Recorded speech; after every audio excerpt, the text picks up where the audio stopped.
Good evening, everyone. I hope you guys are having a good Monday. It is the 31st of March, and we are going to talk about the exam that's upcoming on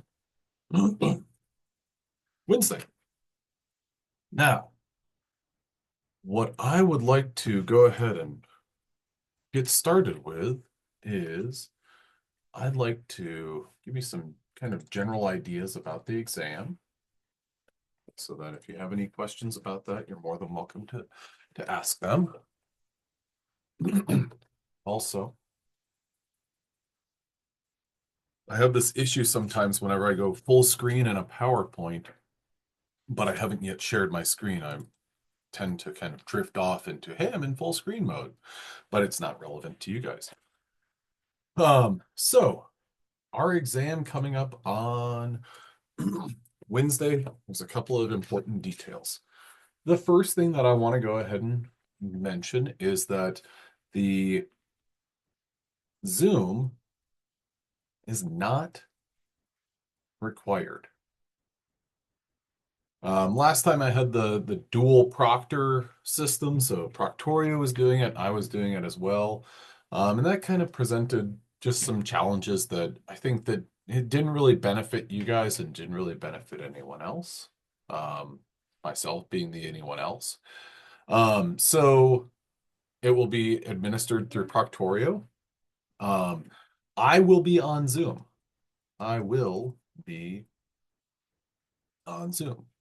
And so if you have any questions, you can be logged into the second device.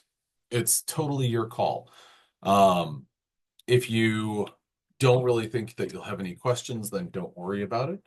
The so I will be on Zoom available if you want. You're welcome to join in, ask questions through a private message, or you can unmute yourself. I can put you in a breakout room. It's really your call. If at some point during the exam you do have a question that surfaces, then feel free to get on your phone and join the Zoom and go from there. I would basically have Zoom available, but not necessarily. I would not necessarily like be on that the whole time if I were you. The third item is that you can use of a 3x5 note card, front and back, front and back is allowed. Let me rephrase that. Is permitted.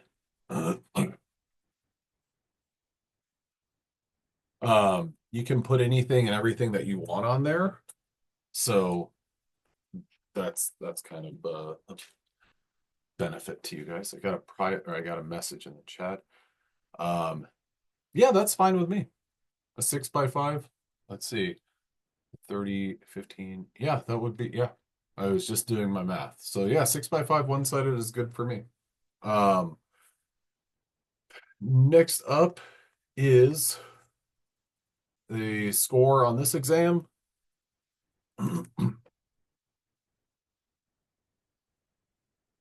Can replace your exam one score.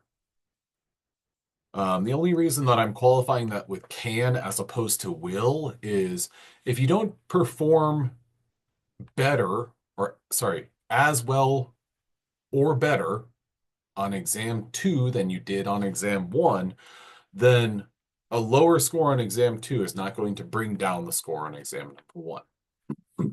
Um, I've mentioned the scoring scheme before. I'm not going to go into it right now. If somebody wants, after I've kind of gone over like the high points of this exam, then I'd be glad to provide some examples. But just in the interest of everyone's time, I'm not going to do that right now. But so then number five, one thing, if you this was an issue on exam number one. I hope that it won't be an issue. And this does happen. I apologize from time to time on quizzes. If there is a question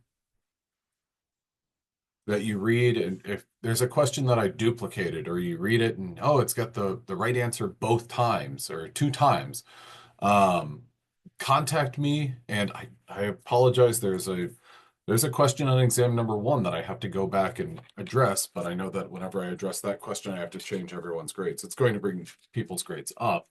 Um, but if you notice a question with an error or something that, oh, that doesn't really compute, email me. Madison, that's a fantastic question. Is this exam cumulative? Yes, it is. Um, I believe that I've written the practice exam to be cumulative. How exactly that splits out is I ended up with about 40 questions total.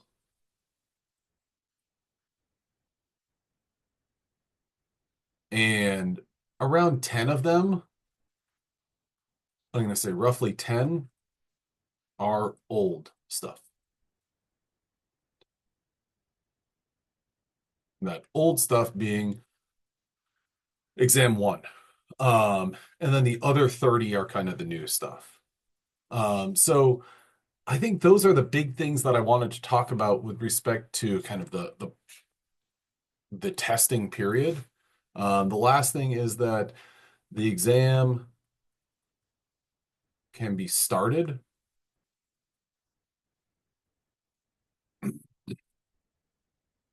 as early as 6 p.m. And then, unless you have an accommodation, everyone will have 80 minutes. If you have an accommodation, I'll apply the appropriate amount of time. Um, if you have 80 minutes, that means if you start at 6 p.m., that means your exam will shut down at 7:20 p.m. Um, then I'm going to also say the exam can be started no later than um, I'm going to say 7:45. Um, One thing that I will say with respect to the 7:45 p.m. time point is that I will be I will sign off Zoom at 7:50. So what that looks like for you is if you're not logged into Zoom, if you're just taking the exam with Proctorio and you log in at 7:40 to start the exam, then you'll have an hour and 20 minutes from 7:40. So you'll have until 9 p.m. At 9 p.m. your exam stops. Um, if you encounter something, whether it's a question that you're confused on, or a question that you think that there's an error on, if it's after 7:50, I won't be there to provide you with any sort of response, and I won't be there to kind of answer your question. So I'm just bringing that up because what I would strongly advise is that you do not wait until 7:40 or 7:45 to start the exam. What I've noticed is, and this is all of my classes, um, the typically there's yeah, no, I'm not going to speak in generalizations like that. But I just wouldn't hang around to till that late. I would just make sure that, our class period and the window of time in which I will be there is going to be I'll be on Zoom from 6:30 until 7:50. Um, and so I'll be available to ask questions within that window. If you start the exam at 6, then if you have a question at some point, wait until I get on at about 6:30. And I will get back to you as soon as possible. Or I will be there in the Zoom to answer your questions. Um, the I'm planning on, and then sorry, the last item would be scores released. Um, let's call it by Friday lunchtime. Lunch time.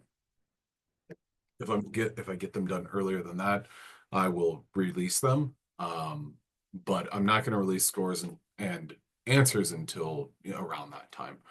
Um, okay, so if you're looking at this exam and you're looking at or actually here, I'm gonna toggle around on some web page. If you have questions, feel free to ask them in the chat or ask them now.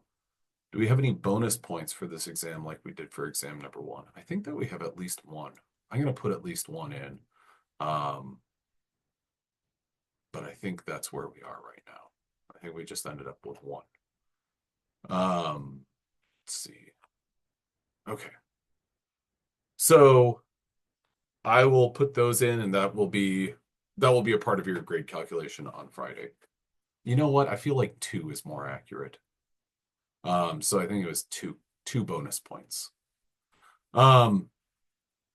Okay. So I'm looking at our Canvas page right now, and what I'm seeing, as far as the material we should know for the exam, should we know how to give a structure, the proper nomenclature, or know how to derive a structure if we're given nomenclature, or both? That's a great question. And the answer to that is both.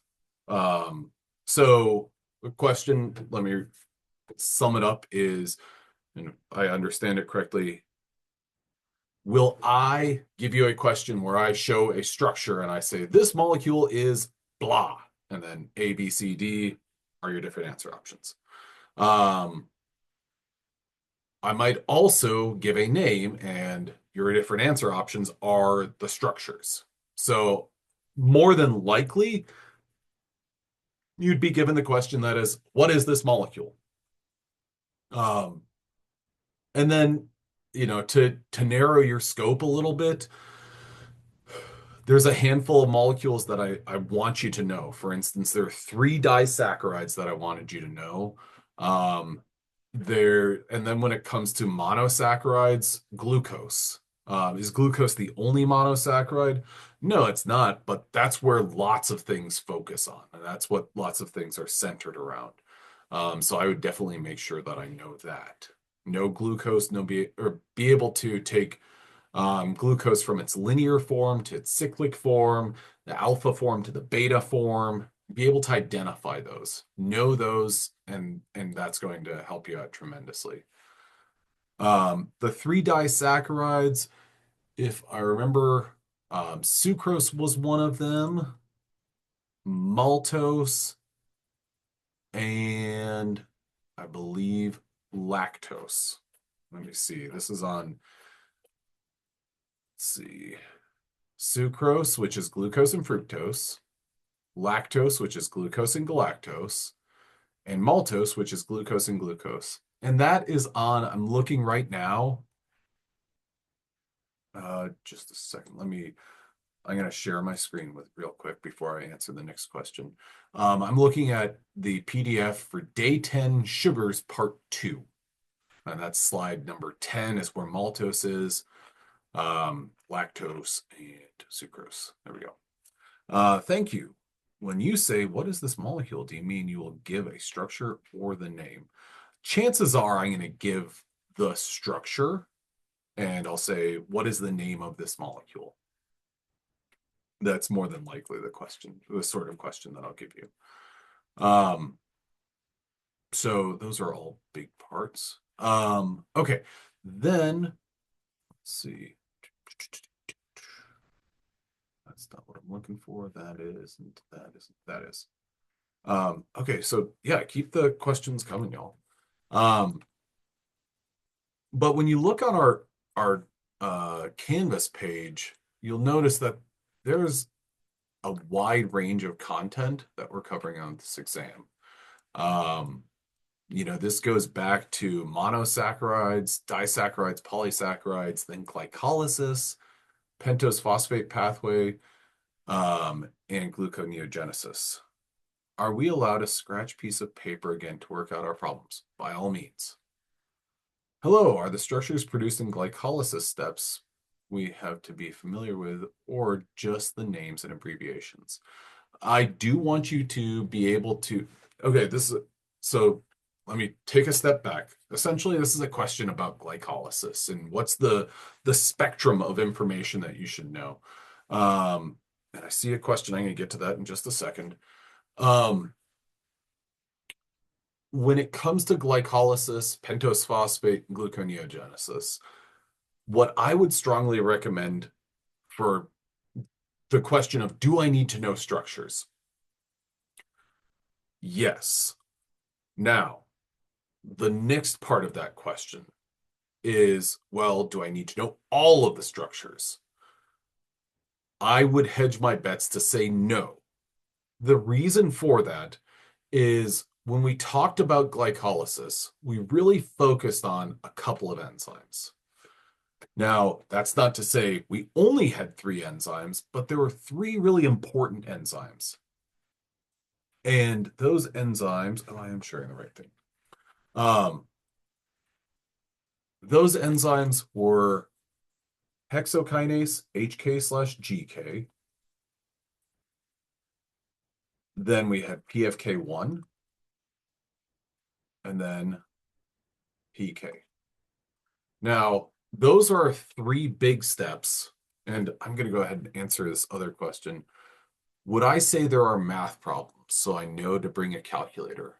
I would say your math problems are going to be limited to um, low-level multiplication. And what I mean by that is you have a ratio of glucose to your net ATP.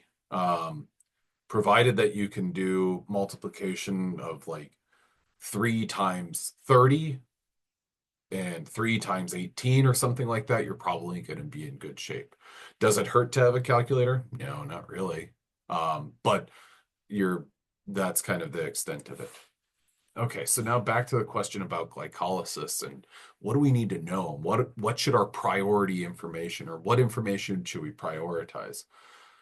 Well, I would prioritize these three enzymes because these are our irreversible steps. I would also go ahead and qualify PFK1 because that's our first committed step. Now, what's important to know about these is, well, what are they doing? Glucose to glucose 6-phosphate. And I'm going to go with the shorthand here, F6P to G6P. Pyruvate kinase, well, that's PEP, phosphoenol pyruvate to pyruvate. Now, one of the things that I'd like you to think about with respect to these is we're getting an exposure. We're getting an exposure to glycolysis. And part of the idea is you're going to take this class and then you'll go on to take metabolism, in which case you will take what you've learned in this class and go deeper. You'll take what you've learned with respect to the regulation, with respect to all of the different metabolites that are, or all of the different intermediates. And you're going to rehash that, and then you're going to take a step deeper, and you're going to have to know those quite a bit better. So what I recommend is that, know glucose, know the cyclic form of glucose, and then be able to draw or be able to identify glucose when it has a phosphate group on carbon number 6. Then you rearrange glucose. And let me see H2OPO3. Down, up, down. There's my glucose. Well, my glucose 6-phosphate. Fructose 6-phosphate. Well, we've got a 5-membered ring. And we've got CH2OH. There we go. And then we've got fructose 6-phosphate or fructose 1,6-bisphosphate. That's not, or PFK1 takes fructose 6-phosphate to make F16BP. Sorry about that. I would recommend that you know how to manipulate and look at those, basically those six molecules. No, or not even manipulate. Know what those six molecules look like. Be able to identify those. And so what I would recommend is think of like some hallmarks of them and say, okay, well, I remember that fructose forms a five-membered ring. Great. Are there other enzymes that are kind of trivially worth knowing? Yeah, aldolase. Aldolase is a good one because it takes a six carbon molecule and gives you your two three carbon molecules. Um, do you have to know mechanisms of these? No, we haven't talked about mechanisms of these different enzymes. So that's where I would recommend you go with your questions about glycolysis. Because that's going to be the high points of glycolysis and making sure that you're in good shape on those. Um, in addition to that, whenever you study these three enzymes, you also have a foundation for, well, how does gluconeogenesis work? What do I have to do in order to go through gluconeogenesis? Well, I have to undo those three steps. How do I do that? Well, the first two steps, the hexokinase, glucokinase, and PFK1, what enzyme does those? Well, they're phosphatases that undo them. What about our last step? How do we go from pyruvate to phosphoenol pyruvate? Well, that's a little bit more complicated. And to do that, what we have to do is go into the mitochondria, take pyruvate to make oxaloacetate. Then we make that oxaloacetate becomes malate. Malate can be transported out of the mitochondria. Malate can be converted to oxaloacetate, oxaloacetate to phosphoenol pyruvate. That's where if if you're thinking, what should I do about gluconeogenesis? I would think about that. Think about basically what are the steps that I'm doing to undo these steps of glycolysis. Um, and then after that, we've got regulation. Again, we're focused on, sure. Um, sorry, that was a very lengthy answer. Thank you for your attention on that one. Sorry. Um, After that, like with gluconeogenesis, we're focused on those three enzymes. And the better that you are with those three enzymes, the better understanding that you have of gluconeogenesis, um, glycolysis, and the regulation of those two processes, those two pathways. After that, we've got lipids and the structure of lipids, and then we've got membranes and fluidity. Um, Now, that membrane stuff is kind of recent. Um, when it comes to lipids, I'm asking questions about physical properties. So, which which fatty acid is going to have the lowest melting point? How do you identify them? Understand that kind of terminology, C12 colon 3, that sort of stuff, and be able to identify an omega fatty acid versus an omega 3 fatty acid versus an omega 2 or an omega 1. Kind of working through that sort of stuff. So, you know, that is speaking very generally. Um, in terms of how I would plan to break down this exam, we've got 10 questions that are your old stuff.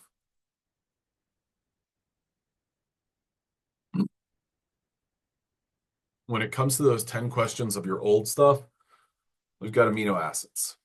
And amino acid identifiers. One letter and three letter, as well as full name. 10 questions, there's basically three of them. I'll give you a structure. I'll say the correct single letter code for this amino acid is what? And then I could give you full name, say the three letter code for this amino acid is what is the full name. Or I could give you the structure. What is the correct structure for this three letter code? What is the correct structure of this full name? What's the correct single letter code corresponding to this full name? So I want you to be able to use all of this, but I also want you to be able to classify them. Polar, non-polar, Is it polar positive, polar negative, neutral? All of these things are not well, yeah, neutral or uncharged. I want you to be able to do all of those things. But that's basically three questions. Calculating the PI calculation of a peptide. Charge, positive or negative, or +3, +2, so on, at a given pH.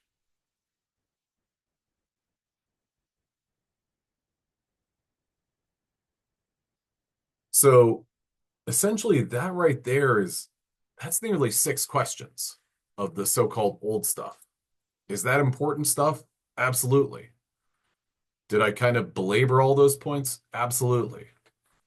What are some other things that would come into this old stuff? Well, enzymes. Calculating or enzyme kinetics. Km calculation. Vmax. Are we talking about a Lineweaver-Burke double reciprocal? Lineweaver-Burke LB/DR double reciprocal plot? Or anyone add to the chat, what's the 2-letter identifier or what's the name for this plot right here? I'll give you a hint. Mod. Perfect. A Michaelis-Menten plot. This Michaelis-Menten plot, well, you can predict or you can approximate a Vmax and you can approximate a Km. Being able to come up with those. I mean, this is, let's see, what else is there? And then after that, it's like levels of protein structure. But those are, to me, those are the most important parts of the old stuff. Does anyone have any questions about the old stuff?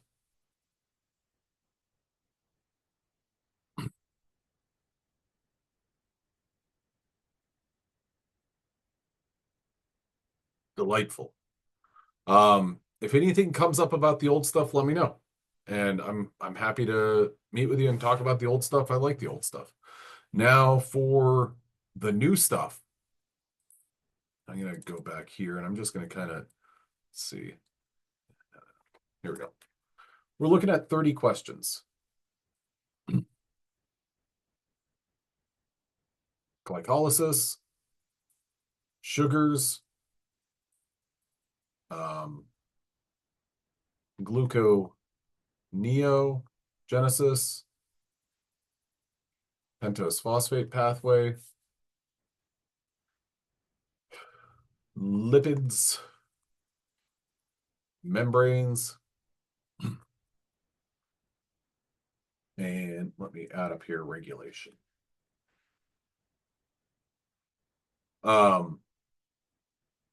Okay, so when it comes to lipids, actually, I'll provide it to you in this way.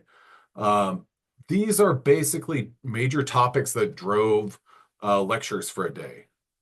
So we've got about 30 questions, and I'm going to try to distribute it pretty much relative to that. 30 questions. I'm going to say around, let's see, that's 3, 5, 7, 5, probably about 8 questions coming from lipids and membranes, the other 22 coming from here. When it comes to regulation of glycolysis/gluconeogenesis, what are we talking about? Well, we're talking about our irreversible enzymes. We're talking about glucokinase and hexokinase. We're talking about phosphofructokinase. We're talking about phosphofructokinase 2, PFK2.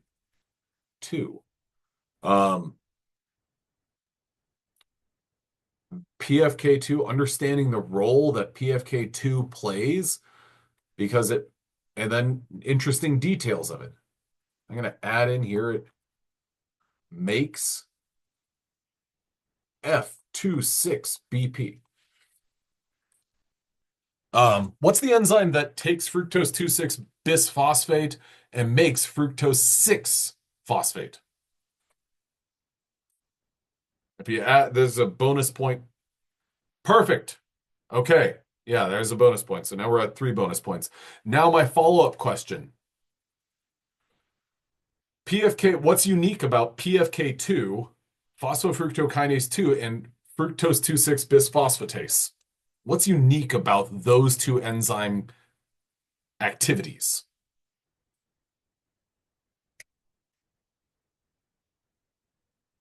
Kind of a lengthy answer, but I know you guys got it.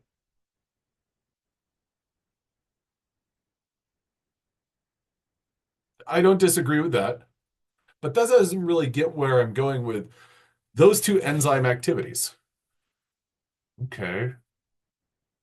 What I'm getting at with that is the enzyme fructose 2,6 bisphosphatase and PFK1. These are two activities. And these two activities are on the same polypeptide. So this is my, let's call it a 500 amino acid polypeptide. That is a protein. This one protein has two functions. It has F26BP ACE activity, and it has PFK2 activity. And what I mean by that is this activity, this PFK2 activity, adds a phosphate. What is the fructose 2,6 bisphosphatase activity? What does that do?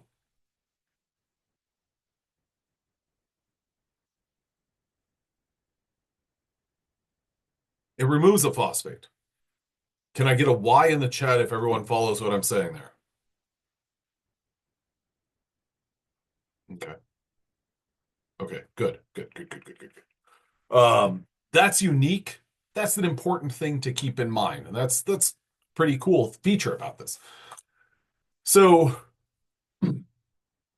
regulation of glycolysis gluconeogenesis, turning on or turning off glycolysis and gluconeogenesis is really centered around our irreversible enzymes. I bring up PFK2 because it's kind of I guess you could say that it is kin to PFK1. It's related to PFK1. But as we mentioned, it kind of gives a little bit of a release valve. Again, the better you know the irreversible enzymes, the better you know where to start with respect to regulation. Okay, so we're talking about 22 questions stemming from these 5 topics. That means we're looking at about 4 or 5 about it's kind of explicitly about regulation. Now, things that are unique about regulation, PFK2. Another thing that's unique about regulation and a way in which glycolysis is regulated is we have glucokinase, GK. Glucokinase is an enzyme that's only active in the liver. Compare that to hexokinase. Well, hexokinase is in other tissues, but it is less selective. Hexokinase, and what I mean by it's less selective, is hexokinase will take mannose, allose, galactose, and it's going to be able to phosphorylate them. Glucokinase, by contrast, it's in the liver and it's going to be very selective. And it's going to say, I only want to phosphorylate glucose. So if we're looking at 4 to 5 questions on regulation, that right there is we're looking at about 2 right there or 2 to 3, because glucokinase, glucokinase is uniquely found in the liver. Hexokinase is found pretty much everywhere else. Glycolysis. This is a good place to be able to identify a structure or know an enzyme. Now, what are the kind of inputs and outputs of glycolysis? Being able to identify structures.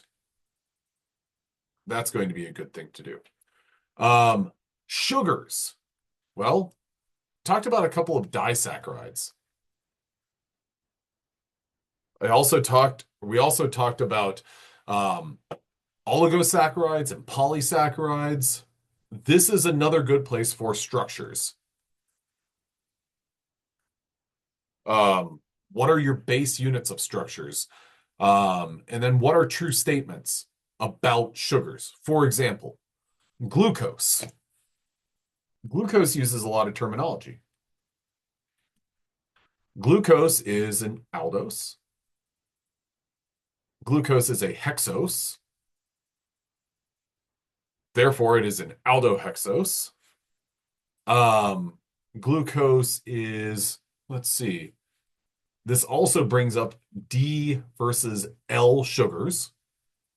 Be able to identify a D sugar versus an L sugar, which whenever we talk about D versus L sugars, we also need to talk about chiral centers. When we talk about chiral centers, we need to talk about cyclization of sugars.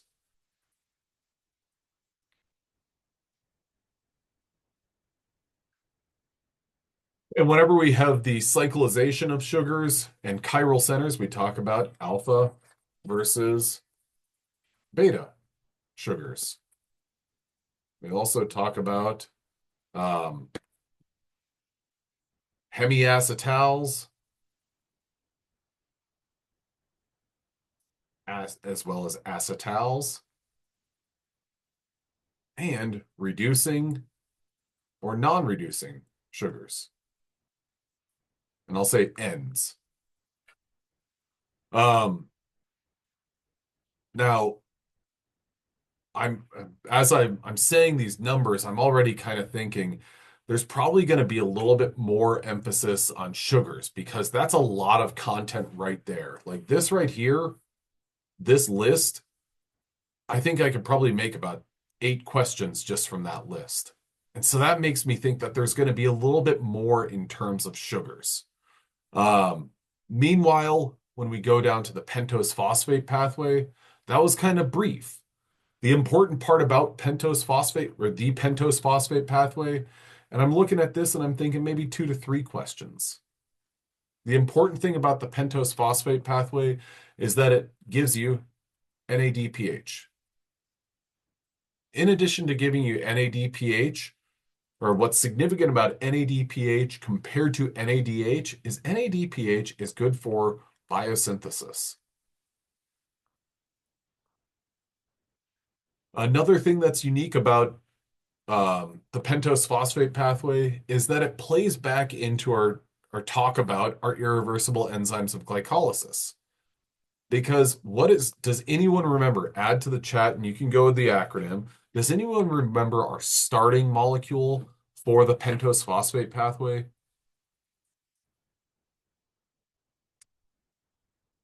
G6P, glucose 6 phosphate. You are absolutely right. Great job. Awesome. Awesome. That's significant, and it goes back to that talk about irreversible enzymes because our first irreversible enzyme in glycolysis is not our first committed step. There's a common misconception. I know that I always got those two mixed up and I used them interchangeably, but that's not correct. Um, so I guess what I'm getting at is of these 22 total questions from these topics, I'm looking at about 4 or 5 that I would designate as regulation questions. And, here's some points of regulation, but then there's also like, what are the regulators? Aside from, what people, that great song by Warren G. Regulators, hold up. Okay, so we got 4 to 5 questions from here. What are some regulators of, what does it say next to glycolysis? Sorry, structure. I'll say structures. I'm sorry, I did not write that very well. Um, what are some, what are positive regulators, as well as what are some inhibitors, what are some negative regulators of different enzymes in glycolysis? So that's kind of where I'm looking in terms of my total number of questions. Now, when it comes to lipids and membranes, okay. I would look at that and I would say there's probably going to be about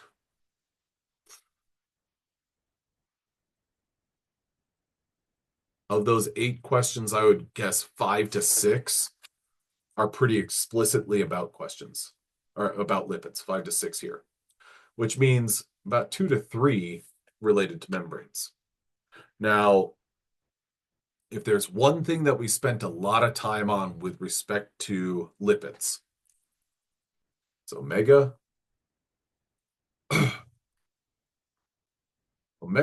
versus delta. Delta. When it comes to membranes, what did we talk about? Well, we talked about that E. coli study. And we talked about things that are found in membranes. For example, proteins. Proteins can be embedded within membranes. And whenever it comes to proteins that are embedded in membranes, we talked about AA composition, amino acid composition of membrane proteins.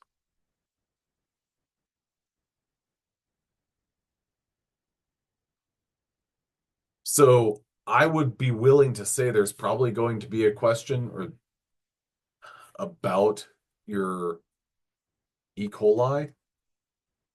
You know, that slide where we looked at the table of the E. coli data, percentage of saturated versus unsaturated fatty acids.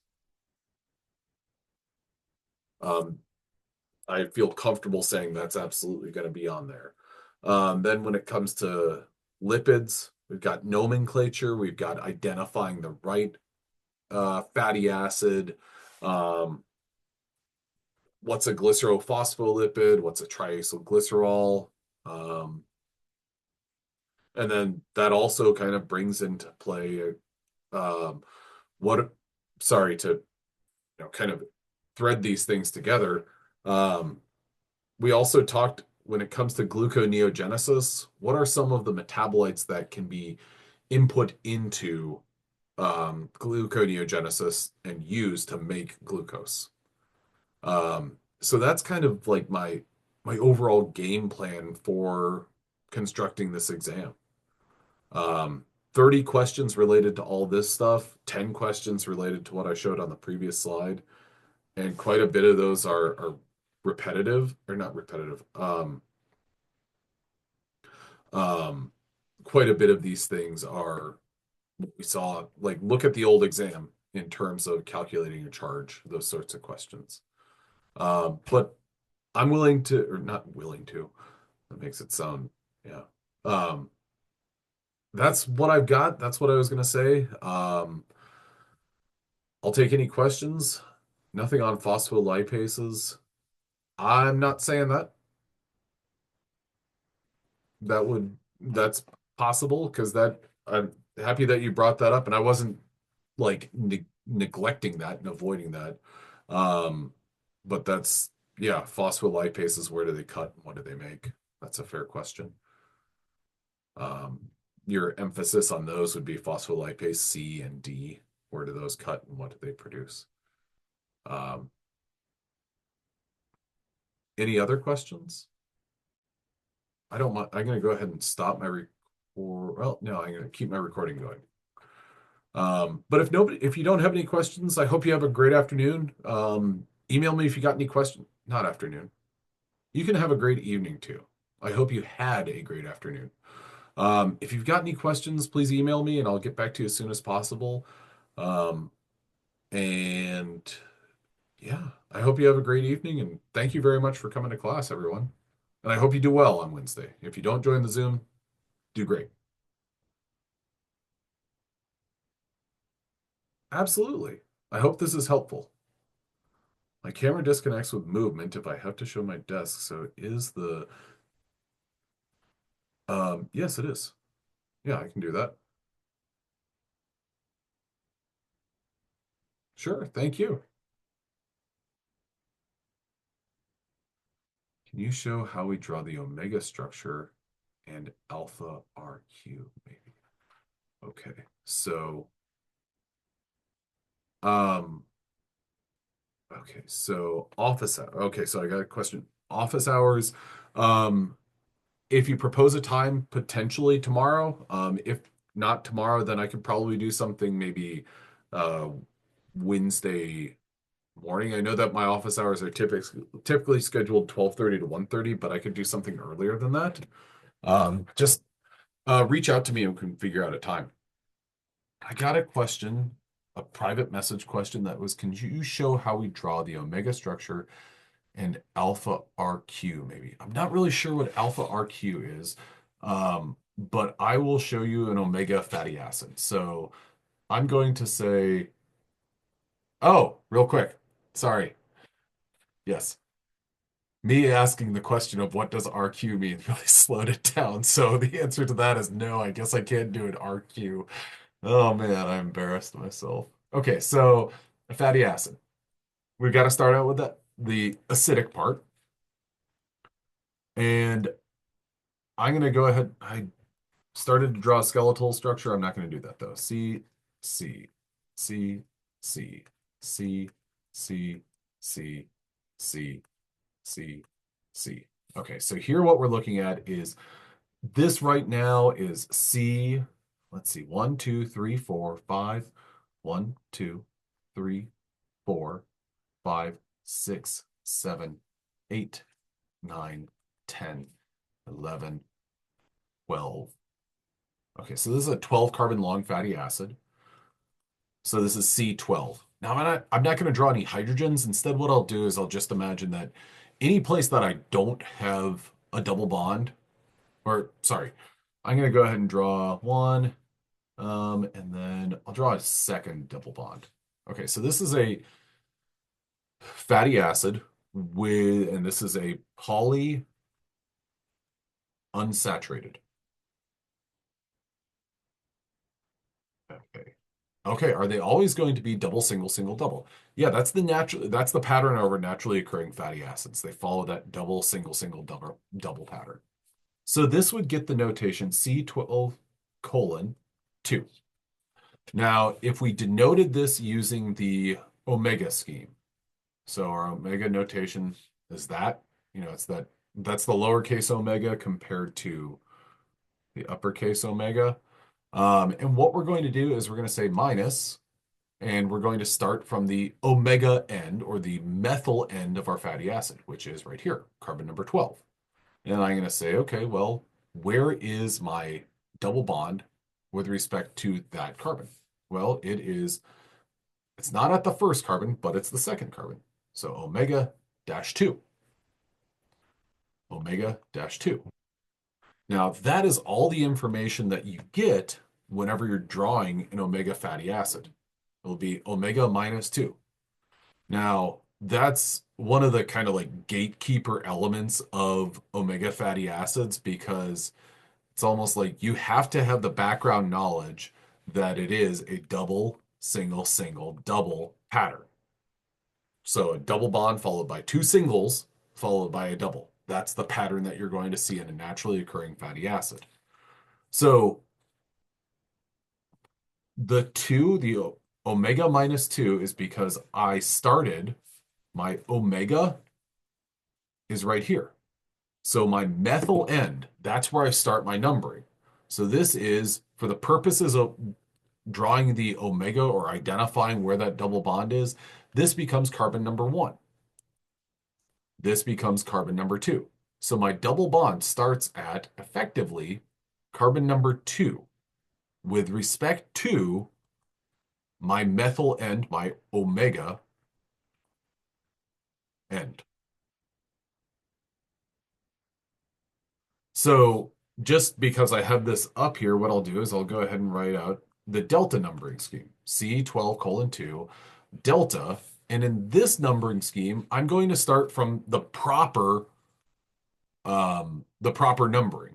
And the proper numbering would be the numbering scheme that you follow in organic.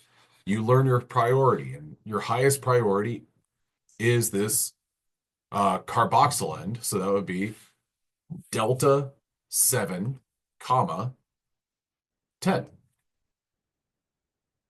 With the omega scheme, you only list where the first double bond is relative to the omega end of your fatty acid, whereas the delta scheme, you identify where all of your double bonds are. Now, one thing that you guys did not have any issue with, in fact, you all pretty much breezed through this. Whenever I say there's no double bonds, I am ignoring this double bond because of the fact that that double bond is not a part of my hydrocarbon tail. That delta that, or that, sorry, that right there is, I mean, on one hand, it's a resonance stabilized structure, so it's not really a double bond. It's not a single bond. It's kind of midway between those two. Okay, are there any other questions? Do double bonds have to be cis or can they be trans? If they are cis, how do you know when it is cis? Okay, that's a great question. Naturally occurring fatty acids have their double bonds in the cis configuration. Can fatty acids exist with double bonds in the trans configuration? They absolutely can. From a metabolic standpoint, that means that they're going to be metabolized in a different way. After this next exam, we're going to talk about beta oxidation, the process by which a fatty acid is broken down. And trans fats undergo a slightly different, they kind of go through a detour. Um, but your naturally occurring fatty acids are going to be in the cis configuration. Let me see if I think that. So default to it's in the cis configuration. I hope that answered your question, but if not, follow up. How would it work as n minus 2, or is that the omega? That's the same thing. So n minus 2 or omega minus 2, those are pretty much interchangeable.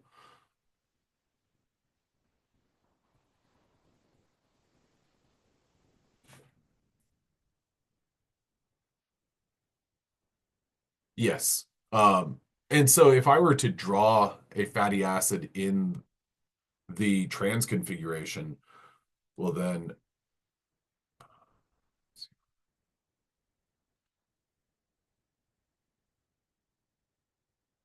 I mean, then it would structurally it would have like a different angle, or I would have a different depiction to it. And so you would, yeah, I would highlight, I would say that this is a, you know, trans 8-9 or something like that. I would indicate that bond is in the trans configuration.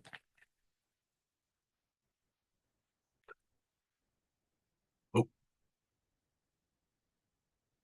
okay. In the liver, glucokinase differs. I got a private message of a specific question from the practice exam. In the liver, glucokinase differs from hexokinase in that it is not inhibited by glucose 6 phosphate. It is more active at low concentrations. It is not regulated by insulin. It has a lower affinity for glucose. This was question 17 from the practice exam. I understand why it's why it's A, but I answered D. I thought glucokinase has a lower affinity for glucose as it's only in the liver. Let me think. I think so this is a private message about question number 17. Um,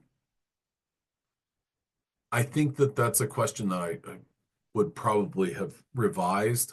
Um, Glucokinase differs from hexokinase. Let's see. If I remember correctly, the Km that glucokinase has for glucose is about 10 millimolar, and for hexokinase has about 1 millimolar. So I think what I would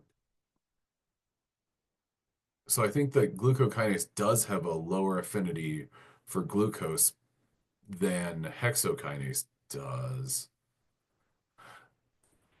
I think that if I were to put that question on the exam, I would modify it so that it's comparing glucokinase and hexokinase versus a particular sugar. So that's one that I could definitely improve. I apologize. Um, so I think for that one, as it's written, question 17, I probably would accept both A or D. That's one I would give credit for both of that. I think that A is really the answer that I was going for. So, in regards to sugars, when you talk about the Hayworth, would you identify alpha? How would you identify beta and alpha? Was beta the same? Um, so whenever it comes to the Hayworth projections of alpha glucose or something like that, versus beta glucose, um, my default approach is to look at them as is where is the hydroxide pointing? Is it pointing down or is it up? Um, on that anomeric carbon, that carbon number one of glucose. If it is pointing downward, provided that you're drawing D glucose, then that is in the alpha configuration. If it's pointing upward, then it's in the beta configuration. Um, and beta, yes, beta is going to be the same. So typically, if we're looking at same with respect to CH2OH, I'm not even going to draw my hydroxide groups, but I'll point this out right here. These two, this and this, are both pointing in the same direction, which is why that would be in the beta, or that would be a beta anomer. Um, this, however, is going to be pointing downward, so it's an alpha anomer.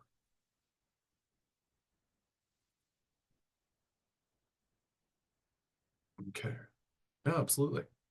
Um, I guess if anyone has any other questions, you're welcome to shoot me an email.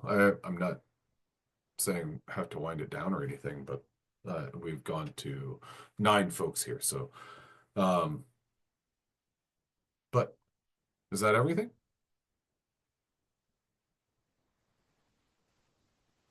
Thank you guys very much. I hope you have a great evening. I'll post this recording a little bit later tonight or tomorrow morning, and I'll probably also have the summary notes. And yeah, I hope you guys have a great evening. All right. Stop my recording and